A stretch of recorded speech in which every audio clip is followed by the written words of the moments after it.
কিভাবে video call record করতে হয় ইমো, হোয়াটসঅ্যাপ বা মেসেঞ্জারে সেই প্রসেসটাই আজকে আমরা দেখব। Welcome back guys. তো প্রথমে হচ্ছে আপনারা আপনাদের ফোন থেকে প্লে স্টোরে আসবেন, একটি অ্যাপের প্রয়োজন হতে পারে। দেন আসার পরে আপনারা এখান থেকে সার্চ করবেন স্ক্রিন রেকর্ডার। দেন এখান থেকে যে কোনো একটি স্ক্রিন রেকর্ডার আপনি আপনার ফোনে ডাউনলোড করে নেবেন। এবং বর্তমানের সমস্ত লেটেস্ট ফোনে কিন্তু বাই ডিফল্ট একটি স্ক্রিন রেকর্ডার দেওয়া থাকে।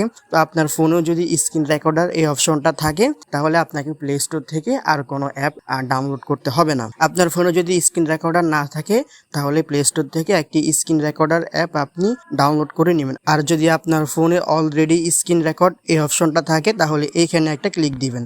দেন এইখানে ক্লিক দেওয়ার পর এরকম একটা পেজে নিয়ে আসবে। তারপরে প্রথম যে অপশনটা এই অপশনটা এখান থেকে অন করে দিবেন এবং এখান থেকে স্টার্ট যে অপশনটা এখানে একটা ক্লিক করে দিবেন। তাহলে কিন্তু আপনাদের ডিভাইসের যে স্ক্রিন রেকর্ডার ওইটা এখান থেকে অন হয়ে যাবে। অলরাইট গ্যাস, তো আপনি আপনার ফোনের স্ক্রিন রেকর্ডারটাকে অন করার পরে আপনি যে অ্যাপের ভিডিও কল রেকর্ড করতে চান ওই অ্যাপটা সিম্পলি এখান থেকে ওপেন করে নেবেন। তারপরে হচ্ছে আপনি যার ভিডিও কল রেকর্ড করতে চান তাকে এখান থেকে একটি ভিডিও কল দিবেন।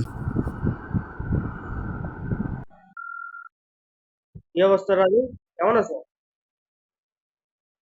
এই তো ভালো। আপনার কি অবস্থা? তো অলরাইট গাইস, আপনারা দেখতে পাচ্ছেন আমাদের ভিডিও কলটা কিন্তু রেকর্ড হয়ে গেল। তো আমরা যদি এখন এইখান থেকে আমাদের গ্যালারিতে আসি তাহলে এই যে দেখতে পাচ্ছেন আমরা একটু আগে যে ভিডিও কলে কথা বলছিলাম ওইটার রেকর্ড কিন্তু আপনাদের সামনে, অর্থাৎ আমাদের ভিডিও কলটা কিন্তু সম্পূর্ণ রেকর্ডিং হয়েছে কথা সহকারে। তো গাইস, সবশেষে একটা কথা বলবো, আপনি যদি ইমোতে ভিডিও কল রেকর্ড করতে যান তাহলে সেক্ষেত্রে ইমোতে ভিডিও কলের আপনার কথাটা রেকর্ড হবে কিন্তু আপনার ভিডিওটা রেকর্ড হবে না। তার কারণ হচ্ছে ইমোতে সিকিউরিটি খুবই স্ট্রং এবং সিকিউরিটি স্ট্রং হওয়ার কারণে কোনো স্ক্রিন রেকর্ডার দিয়ে আপনি ইমোতে ভিডিও কল রেকর্ড করতে পারবেন না। তো আপনার যদি কল রেকর্ডিং করা একান্ত জরুরি হয়ে থাকে তাহলে আপনি হইতেছে যে আপনার কাঙ্ক্ষিত ব্যক্তিকে হোয়াটসঅ্যাপে অথবা মেসেঞ্জারে অ্যাড করাবেন। দেন ওইখানে ভিডিও কল দিয়ে আমার দেখানো প্রসেস অনুযায়ী আপনি কলটা রেকর্ড করতে পারেন।